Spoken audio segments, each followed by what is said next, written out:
Hey guys, it's Sam here from G&C. Hope you're doing well. So this is our next in our Easter encouragements. Yesterday we brought you one. You can watch that on YouTube if you jump on over to our Springs Church Gornal YouTube channel. Please do subscribe to that if you're not already. This is our next one. So let me start with a story. Me and Sarah have a lovely, beautiful dog called Edie. Edie! Rejected already. Oh, no, she's coming. Here you go. Edie, come here. Come here. Here's my dog. Edie. So she is a beautiful little beagle, for those who aren't aware. And me and Sarah are trying to train her. Beagles are renowned for people being a dog who run away. So you can never really release them off the lead. So me and Sarah have started trying to train her to listen to us. But so far it's not working out so well. Yesterday we put her on a really long lead. I got her to sit, which she eventually did after sniffing quite a lot. Sarah stood about 3 meters away, and then we said, Sarah started going, Edie, come here, come here, come here. And then Edie started bolting off towards Sarah. We thought, victory! And then she ran in another direction for another dog. Luckily, we were able to stop her and make sure she didn't run away. But that's the story I want to start with. It's about rejection, that story. And I think as people, it's something that we learn to get used to. We learn how to deal with rejection. But the reality is, for some of us, how we deal with it is quite different to how maybe we should. And what I want to bring to you today is actually how God understands how we feel rejected. Whether that's on a big scale or on a little scale, God still understands it. I've been reading my Bible today. And this week, for those who aren't aware, is leading up to Easter. And Easter in the Christian faith is the most important time, because it's the time where Jesus died on a cross on the Friday and then rose from the grave on the Sunday, which means how we can find forgiveness through Jesus. But the passage that I've been reading today essentially says this. It says, the men who are building threw away a stone. It is now in an important place at the corner of the building.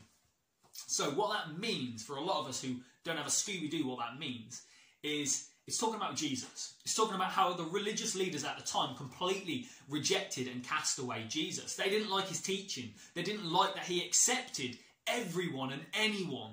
He accepted people who were prostitutes. He accepted people who were absolutely sick. He accepted people who stunk. He accepted the people who everybody in that society rejected. Jesus said, come to me. And the religious leaders hated that. And this week, Easter week, is all about how Jesus, from a Sunday, was being praised by thousands of people on the street, thinking he was going to free them from the Roman Empire and start overriding against them. How on the Friday, which is the same week, all of those people who were praising him started to reject him and saying, crucify him, crucify him, crucify him. Did you know that Jesus was rejected? For Christians, that's really important because Jesus is God. Not just was, but he still is God. And when we talk about God, it can feel very distant. And sometimes when we talk about God, we're talking about the God who created the whole universe, how he created the little tiny particles and atoms and protons. But the same God who did all of that was also the same God who on Easter, who on Good Friday was rejected by everyone. Did you know that on Good Friday Jesus went up to pray in a garden and there soldiers came to him and all of his mates who he took up there with him, which were 11 roughly, all ran away because they were petrified and they let Jesus be the scapegoat for them. Did you know that? Did you know that Jesus experienced rejection himself? And what that means is how God experienced rejection.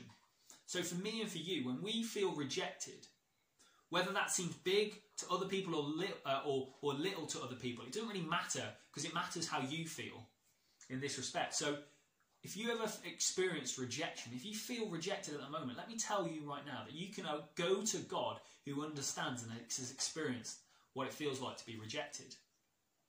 But let me tell you something else. Not just that you can go to God and he can sympathise with you, but how God absolutely accepts you where you are at today. One of the things I love about the Christian faith is this, that you don't have to come to God as perfect. He accepts you exactly how you are today. And that's what the Easter story is all about. On the Friday, it culminates where Jesus died on the cross. And that was all about how now me and you can go to God in our imperfection, in the things that we've done wrong, and how he actually accepts us as long as we go to him and say, I'm sorry for those things. So let me encourage you today that you are accepted by the God who created the entire universe. So please don't let yourself feel rejected by anybody else, because if the God who created the universe has accepted you, well, who cares what other people think? If this video has touched you, if you'd like to talk to us, please do direct message us. Please like, share and subscribe on this video so that more people can be encouraged today. Bless you. Thank you for listening. Look after yourselves.